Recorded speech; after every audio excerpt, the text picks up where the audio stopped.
Hi guys, this is Megan. Today is such a beautiful day to be talking about our next topic, which is rest. And it's kind of an ironic, excuse me, an ironic topic to be talking about right now because even with the stay-at-home order and all the coronavirus craziness, I feel like for me, between work and making mess and doing this community meal planning, rest has kind of been on the bottom of the totem pole, so to speak, as far as things that are taking up my time. And I'm sure several of you can relate actually to that as well. But rest is actually still a very pertinent thing to be talking about in this time because it's so easy with everything that's going on just to be bombarded with the weight and the heaviness of the world. When we wake up in the morning, if we check our phone, we're going to see the newest news on Facebook or on the television. When we go to the store, we see everybody's long faces, and you can just kind of feel the stress in the air as you talk to different people. So just having a rest, the rest of mind, the rest of heart, is something that's really important right now. And thankfully, having that kind of rest is different than sleep, as we would generally think about it. Although they probably do kind of go hand in hand. So I wanted just to read a passage to you guys out of Matthew 11. It's verse 28 through 30, and probably one that you're pretty familiar with. It says, it's Jesus speaking, and he says, "Come unto me, all ye that labor and are heavy laden, and I will give you rest. Take my yoke upon you and learn of me, for I am meek and lowly in heart, and you shall find rest unto your souls. For my yoke is easy and my burden is light." And it's just such a beautiful passage. But I think it's easy for us to look at this from our American backgrounds, taking on the perspective that our society kind of has, which is, I feel like we kind of have two perspectives in our society when it comes to working. It's either you put forth a certain amount of effort and you get something in return, or it's if you meet a certain requirements, you should have things given to you. So neither of those actually work in this passage. In 28, where he says, "Come unto me, if you're heavy laden, I will give you rest," we could take that to mean we go to Christ as we are and just say, "This is what I want, Lord," and he gives it to us. That's not entirely what it's saying. Because if you continue in verse 29, he says, "Take my yoke upon you and learn of me, then you shall find rest unto your souls." Well, we could look at this and say, okay, yeah, we exchange what we're working for, and then we're working for you to get rest. But that's not exactly what it's saying either. What it's saying is that when we want rest, we need to come to Christ with everything we are.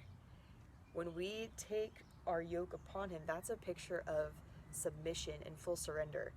A yoke is in reference to how they used to harness a set of oxen together, cattle, to pull a plow or something to work the fields.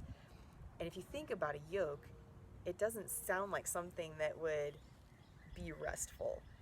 But the thing is, if we submit our lives to the work that God has planned for us, then we're essentially walking into a work relationship with Christ, where we are walking step for step with him.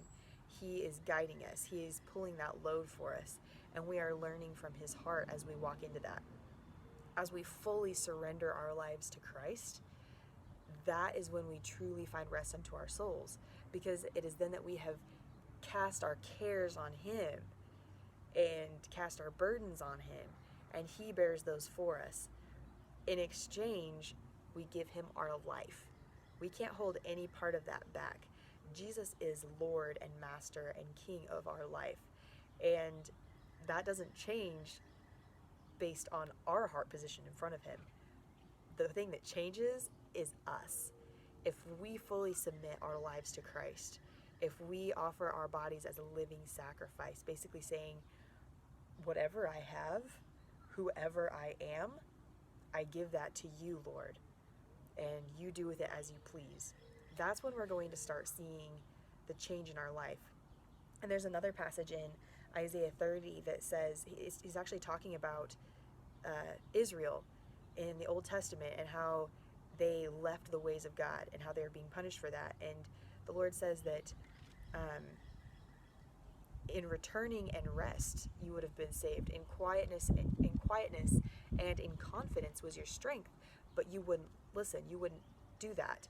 And the understanding was that uh, what we need to do is, instead of trying to make up our own way to get out of this mess, instead of trying to think our way into a different perspective, we just need to go to Christ in quietness and confidence and fix our gaze on Him. Read the scriptures. Reading the scriptures is a really great way to do that, and just trust in what He has for us. Not borrowing trouble from tomorrow, not worrying about what happened yesterday, but just taking all that jumbled up mess, all the heaviness, and just putting that on the Lord. And He can take it. He can take it all.